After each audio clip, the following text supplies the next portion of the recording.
10 de septiembre de 2013.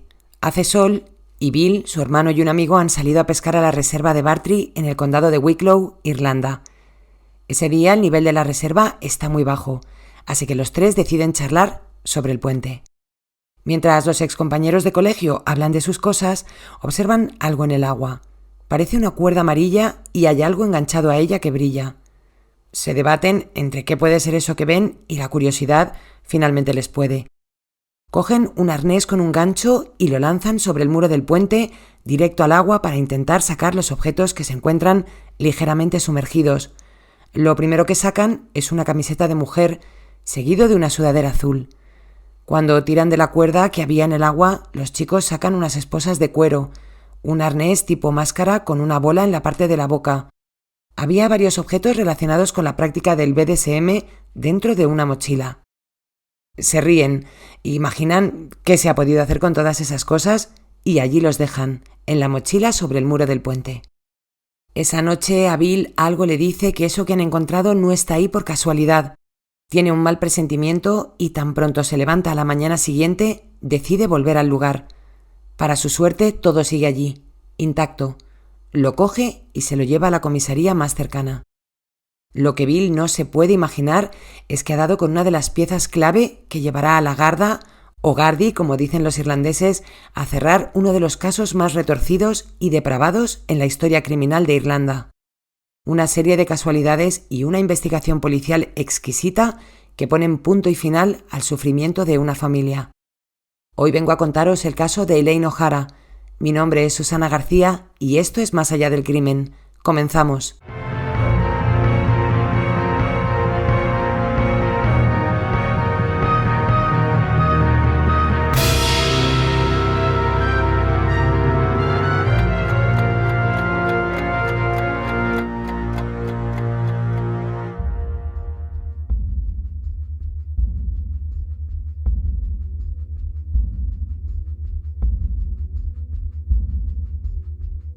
Antes de arrancar, me gustaría desearos a todos un feliz 2024 y todo lo mejor para lo que queda de año.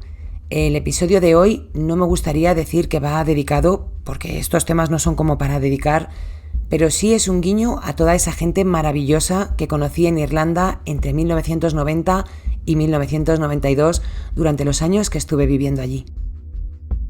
Si bien lo que era mi colegio ahora es un castillo protegido medio en ruinas que simplemente esperan a que se derrumbe para poder construir lo que sea, quiero mandar un fuerte abrazo a todos los alumnos que pasaron por allí durante el tiempo que estuvo en pie, a los que están y a los que durante estos años nos han dejado.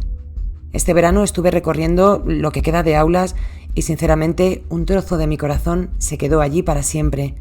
Así que un beso muy fuerte a todos los alumnos de Elians Dublín y en especial a los que fuisteis familia para mí y que a día de hoy algunos aún seguís siendo. El colegio estaba situado en el condado de Wicklow y es allí a donde vamos a viajar hoy. Elaine O'Hara nació el 17 de marzo, día de San Patricio, de 1976 en Dublín.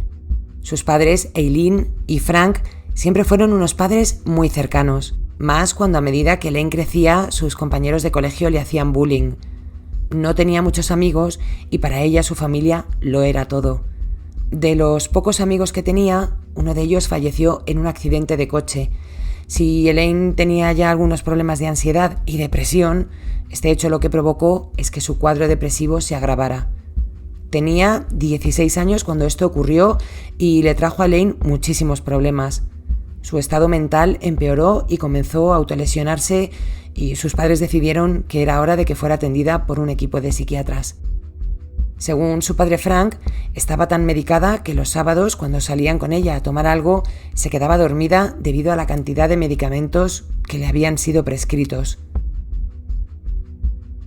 No vivía la típica vida que vivían los chavales a su edad. Entraba y salía del hospital cada 2x3 y no tenía amigos. Además de depresión y ansiedad, Elaine también había sido diagnosticada de asma, diabetes y ovarios poliquísticos. A pesar de todo, la chica quería progresar y hacer algo de provecho con su vida. Mientras estudiaba, trabajaba en un kiosco de prensa y también como cuidadora de niños en un colegio. Elaine era todo bondad. Tenía un gran corazón y le gustaba el trabajo con los niños y sentía que podía cuidar de ellos y protegerlos. Le hacía sentirse mejor persona a pesar de todo lo que ella misma había sufrido en el colegio. Había aprovechado su propia desgracia para hacer el bien por los demás. Le costaba psicológicamente todo, pero hacía el esfuerzo por seguir adelante y hacer algo provechoso en su vida. A la edad de 26, en el año 2002, la madre de Elaine falleció, lo que hizo que su estado mental volviera a verse agraviado. Fueron años muy duros para ella y 3 años después de la muerte de su madre intentó quitarse la vida. Las cosas no avanzaban y Elaine seguía con su tratamiento. En esta ocasión, su padre quería que la niña tuviese el mejor tratamiento posible y para ello contrató al doctor Anthony Clare. Clare era un psiquiatra muy reputado. Era además presentador de radio de un programa de entrevistas y charlas de la BBC Radio 4. El programa se llamaba En la silla del psiquiatra. Participó en otros tantos programas y era conocido por haber dejado de creer en Dios. Este hombre no entendía por qué había un Dios que provocaba catástrofes aéreas, genocidios. Era una personalidad en sí misma este señor. Con este nuevo psiquiatra, la joven parecía avanzar. Era de los pocos que la habían tratado con los que realmente se entendía. Para todos aquellos que habéis pasado crisis psicológicas en vuestra vida, sabéis la importancia que tiene el facultativo en estos casos, y quedar con alguien con quien realmente encajas y te entiendes no es fácil. Esta relación médico-paciente en los casos de depresión y demás es muy importante. Es la diferencia entre querer seguir avanzando o quedarte estancado. Y esta vez Eileen había encontrado a la persona que había dado en el punto, lo que hacía que la chica fuese cada vez y poquito a poquito mejorando. Durante 5 años, Eileen fue dando pequeños pasos y avanzando en su recuperación. Por eso, en 2007, cuando su psiquiatra, en un viaje a París, sufrió un infarto que acabó con su vida, la vida de la chica también en parte se fue con él. Intentó nuevamente quitarse de en medio. Esta vez fue algo peor y Eileen permaneció en coma durante un día. Parecía que cada vez que quería avanzar, algo se le cruzaba que hacía que volviera a sus infiernos. Sentía que no valía para nada, que nadie la quería, y la manera de castigarse a sí misma por ello era haciéndose daño. Y a pesar de todo, sacaba el valor de aferrarse a las cosas buenas que tenía en su vida, su familia. Eileen tenía una sobrina con la que pasaba mucho tiempo. Ya os he comentado que era profesora y le encantaban los niños, así que el tiempo que pasaba con ella era tiempo de calidad que se regalaba a sí misma. En el fondo quería ser amada y dejar de sentir el rechazo de los demás e incluso el que ella sentía por ella misma. Por eso pensó que dar el paso hacia su propia independencia sería positivo. Se mudó en un par de ocasiones y terminó viviendo en un piso en Kilgovin, en el condado de Dublín.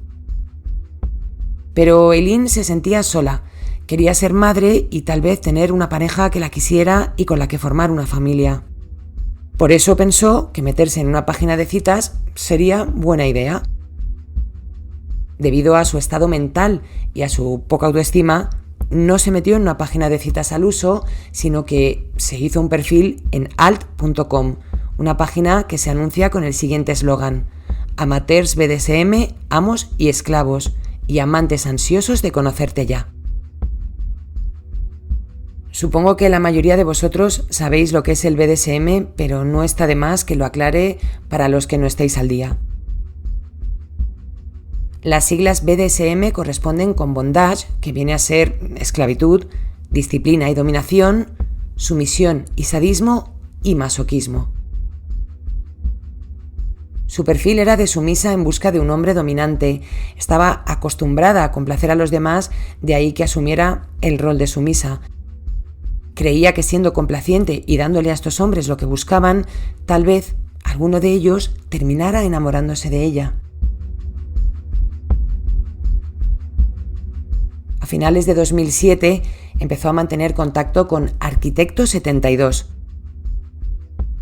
En realidad, quien estaba detrás de este perfil era un hombre de 35 años de nombre Graham Dwyer, un arquitecto con fantasías más allá de lo que es el BDSM.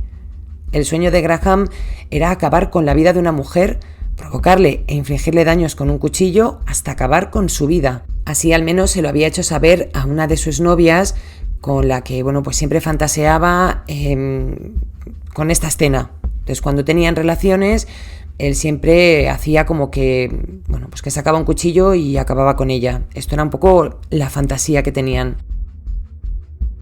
Mir McShee era la madre del hijo de Graham. Se habían conocido a principios de los años 90 cuando se había mudado a Dublín él, y en 1992 tuvieron un hijo en común. Esta relación se terminó y Graham entonces decidió separar lo que era su vida de pareja de su vida de fantasías. Por eso, cuando se casó en 2002 con una estudiante de arquitectura, digamos que mantuvo una doble vida.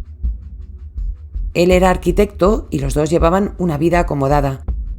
Tenían una bonita casa, buenos coches, un hijo, más el hijo que tenía Graham con su ex, y una vida aparentemente normal a los ojos de los demás. Pero Graham no era una persona normal. Según él mismo, cada vez que cogía un cuchillo, y cito textualmente, que luego me regañáis por decir tacos, se ponía cachondo. El cine para adultos que le gustaba se salía un poco bastante de lo normal. A él lo que le iba era ver cómo algunos hombres abusaban de mujeres y las agredían.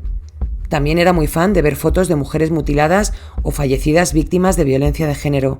Le gustaba escribir sobre dominaciones y agresiones. Por eso no es de extrañar que, deseando cumplir sus fantasías, se diera de alta en alt.com. Como buen dominante, buscaba mujeres fáciles de controlar, mentalmente inestables, que eran mucho más fácil de camelar. Mujeres con problemas de depresión, ansiedad, que buscaban hombres que las dominaran. En definitiva, mujeres vulnerables. Allí contactó con Elaine y ambos empezaron una relación. Y digo relación porque al final era algo consentido, pero básicamente se resumía en que él la controlaba y la dominaba. En el año 2008 se vieron por primera vez en casa de Elaine. Sus encuentros eran puramente sexuales, donde él la ataba a la cama y abusaba de ella. Para luego recrearse y tocarse, grababa los encuentros con Elaine. En esas grabaciones se puede ver cómo la corta con un cuchillo mientras la tiene atada, mientras ella grita y le pide que pare. Pero ni Graham paraba ni Elaine dejaba la relación. Sabía que estaba casado y entendía que lo que estaba haciendo no encajaba con ella, pero estaba tan metida en la relación y tenía el cerebro tan lavado que no era capaz de dejarlo. No quería contar lo que pasaba porque Graham estaba casado y tenía hijos. No quería que esto le afectara en su vida privada y por este motivo se calló la boca y siguió complaciendo a su amo. Elaine no era la única, por supuesto. Tenía más amantes a las que le hacía lo mismo que a ella. Y todo lo grababa. Hasta un total de 6 mujeres a las que agredía, humillaba, abusaba y controlaba. Le encantaba clavar su cuchillo en el abdomen de todas ellas. Usaba un cuchillo con una hoja pequeña para causar dolor y provocar mucha sangre, que era lo que realmente le excitaba, pero no para llegar a un órgano vital, al menos de momento. La relación entre ellos se terminó en el año 2009, pero en 2011 Graham volvió a contactar con Elaine. Esta segunda vez fue algo más intenso. Este señor venía con ganas de sangre y tenía muy claro cuál era su objetivo. Como buen manipulador, sabía dónde tenía que atacar. Sabía de sobra que Elaine se moría por ser madre y lo aprovechó en su favor. Con la promesa de darle un hijo, le pidió volver a tomar la relación. También sabía de sobra por lo que esta mujer estaba pasando en su vida y le decía que si alguna vez se quería quitar la vida, que contara con él. Le decía: piensa que todos tus problemas se irán y te podré poner a dormir. Sé que lo deseas. Tan solo 30 segundos para caer en el olvido. La relación entre ambos era secreta. Él le pedía que no contara nada sobre lo que tenían en común y Elaine, como buena sumisa, obedecía. Ella era llamada esclava y él máster o señor. A mediados de julio de 2012, Elaine tuvo que ser ingresada de nuevo por una crisis. En total, había ingresado como unas 14 veces durante toda su vida. Estuvo 6 semanas ingresada en la institución mental de St. Edmundsbury, en Lucan, en el condado de Dublín. Durante los días previos a su salida del hospital, en agosto de 2012, la pareja mantuvo contacto por mensajes. Se enviaron muchos. El día 20, él le propuso algo siniestro. El día 21, Eileen repasó todos sus mensajes. Estaba aturdida y tenía algo de miedo por su reacción. A primera hora de la mañana, continuaron la conversación. Buenos días, esclava. Con ganas de verte el miércoles. No voy a ser acuchillada. Vale, pero sabes que necesitas un castigo. Lo sé. ¿Qué tipo de castigo quieres? Las opciones son anal duro con acuchillamiento y ahogamiento, látigos hasta sangrar, encadenada en un bosque por la noche o ahogamiento hasta quedar inconsciente. Si no eliges una, entonces serán las 4. No sé, señor. Perdón, entró el médico. Señor, sabe que yo no puedo hacer elecciones. Vale, por la noche en el bosque. Señor, elijo el acuchillamiento. Vale, pero necesito ver sangre. Vale. Y lo quiero hacer en el exterior. Por favor, señor, en el interior. ¿Por qué? Me da miedo que en el exterior me mate. No te mataré. Si lo hiciera sería colgándote mientras estás encadenada. ¿Está enfadado conmigo? No, pero tienes que ser castigada por intentar quitarte la vida y por estar tanto tiempo inaccesible para mí. Sí, señor, lo sé. Master necesita castigar a esclava. Voy a tener un montón de sangre en mi cuchillo por esto y luego podremos seguir adelante. Sí, señor. Esa es mi buena esclava. Master está muy cachondo y necesita meter su pene en esclava. Master, ¿puedo preguntarle algo? Sí, pero no me enfades antes de que te corte. ¿Es solo una fantasía? Es una forma de vida que muchos tienen. Sí, eres mi esclava, pero necesito que me sirvas, no que estés encerrada en un hospital.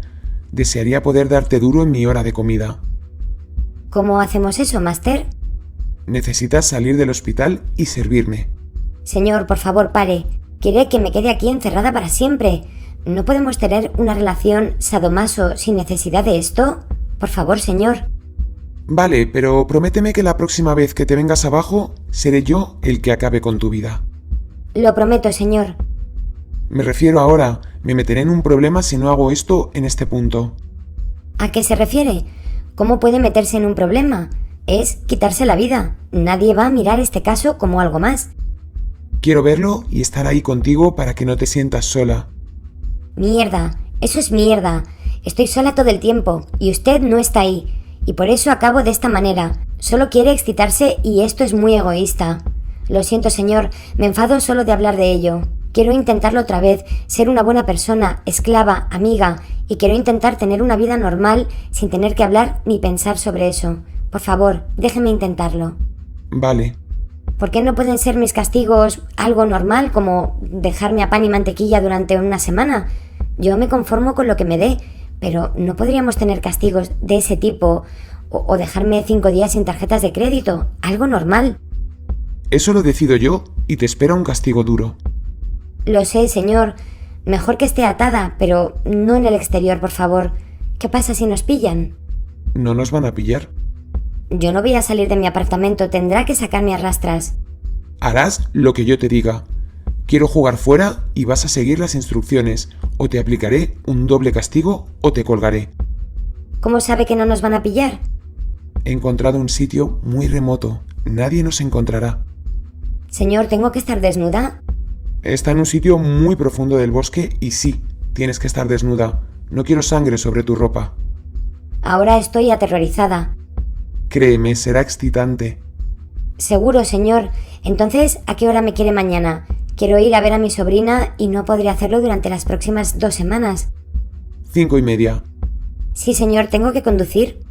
Un poco sí. Ahora tengo mucho miedo. No lo tengas. Piensa que vas a estar con Master. Lo intento, señor. Solo por si se lo pregunta, su nombre nunca ha salido en mis conversaciones con mi terapeuta. Bien, nadie tiene que saber de mí. No saben nada de usted, solo lo básico. ¿Cómo qué? Como que quedo con gente para BDSM. Ah, eso está bien. Me pueden encontrar en tus emails e historial en caso de que desaparecieras, así que relájate.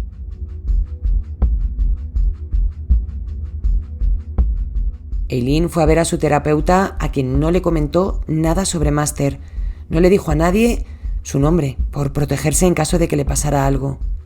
Sí que le contó a una enfermera a la que conocía hacía muchísimo tiempo que había conocido a un hombre en una página de BDSM y que quería tener pareja, pero no le dijo de quién se trataba. Si Master se enteraba de que lo había hecho, tendría problemas. El 22 de agosto de 2012, Eileen fue dada de alta. Antes de salir, escribió a Graham diciéndole que no le gustaba el hospital, pero que al fin y al cabo era un sitio seguro. Vino a decirle que le tenía miedo, que las conversaciones de los días anteriores le habían aterrorizado. Master estaba encantado. Le fascinaba sentir que Eileen era de su propiedad y que iba a hacer lo que a él le diera la gana. Cuando salió de la institución mental, Eileen se dio un baño y se depiló. Era lo que su amo le había pedido.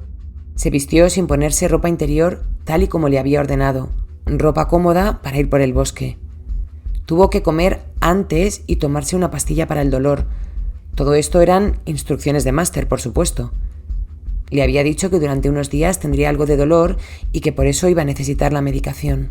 Cogió su coche y se dirigió al cementerio de Shangana, donde durante un tiempo visitó la tumba de su madre. Volvió a su casa para dejar su iPhone y tan solo se llevó el móvil prepago que utilizaba para hablar con Graham. Por su parte, él apagó su móvil personal a las 4 de la tarde y siguió dándole instrucciones a Eileen a través del móvil prepago. Poco después de las 5:20 de la tarde, Eileen escribió a Graham. No sabía muy bien dónde estaba ni dónde tenía que ir. Preguntó a un hombre que casualmente pasaba por allí, que estaba haciendo footing por la zona. Por suerte, o por desgracia, este hombre tenía un teléfono con las rutas de la zona y la ayudó a ubicarse. Por fin encontró las escaleras que bajaban al lugar donde Master la estaría esperando.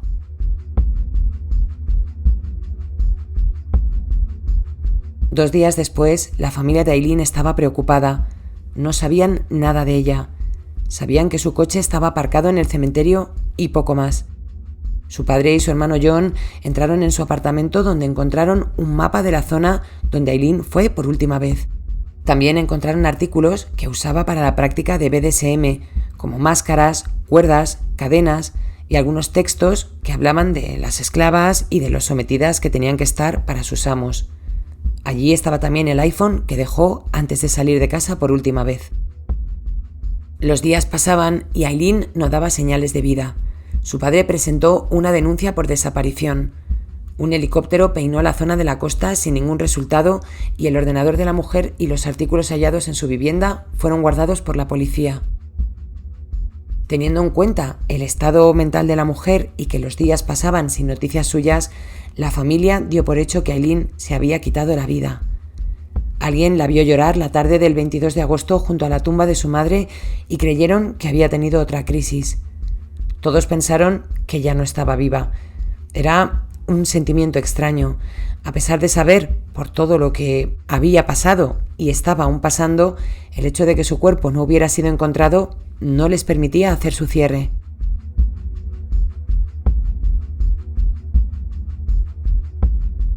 El 10 de septiembre de 2013, sobre uno de los puentes de la reserva Bartrey en el condado de Wicklow, 3 amigos charlaban mirando al agua.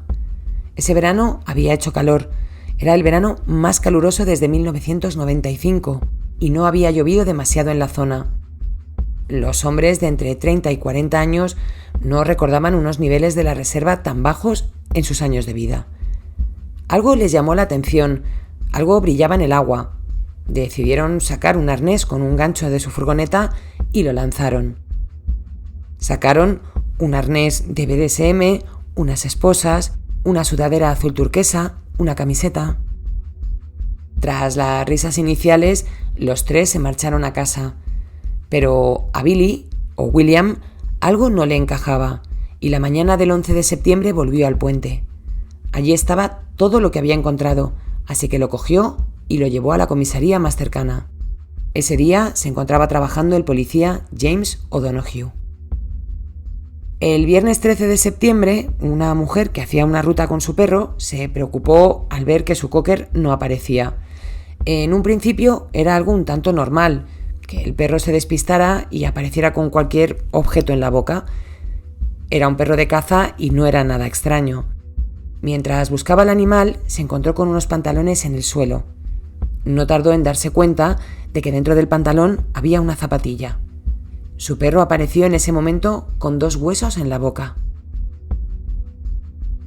Esta mujer se quedó un tanto extrañada y llamó al dueño del terreno para comentarle lo que había encontrado. A las 6 de la tarde, la mujer, un amigo y el dueño del terreno se acercaron a la zona, al sitio donde había encontrado los pantalones y los huesos que había traído el perro. Allí los 3 se quedaron boquiabiertos al descubrir los huesos de una mandíbula. Era evidente que eran restos humanos. Ahora la policía solo tenía que saber a quién correspondían. Mientras tanto, ese mismo día, Graham celebraba su cumpleaños junto a su mujer. No estaría muy tranquilo cuando las noticias anunciaron que la policía había encontrado restos humanos en el condado de Wicklow. Un regalo de cumpleaños con vela y todo, vamos. El día 14, sábado, James O'Donoghue se dirigió a la zona donde Billy y sus amigos habían encontrado la mochila. Vio algo brillar en el agua, pero el nivel de la reserva había subido y le fue imposible sacar nada de allí. El lunes 16 volvió una vez más. El tiempo era bueno, recordaba el sitio donde había visto algo brillar y con sus manos empezó a cavar en la tierra. Pronto encontró una máscara y un juego de llaves. En el llavero había colgada una tarjeta de una tienda, de estas de fidelización con la que te suelen aplicar descuentos. El agente llamó al local para preguntar a quién correspondía esa tarjeta. El nombre del propietario, Eileen O'Hara. Había una denuncia por desaparición de Eileen poco más de un año antes.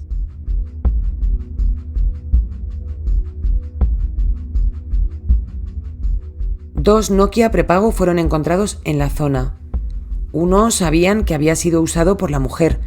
Tenían que averiguar quién era el propietario del otro Nokia. El iPhone que había dejado cargando en su apartamento antes de ir a su destino final estaba sincronizado con su Mac.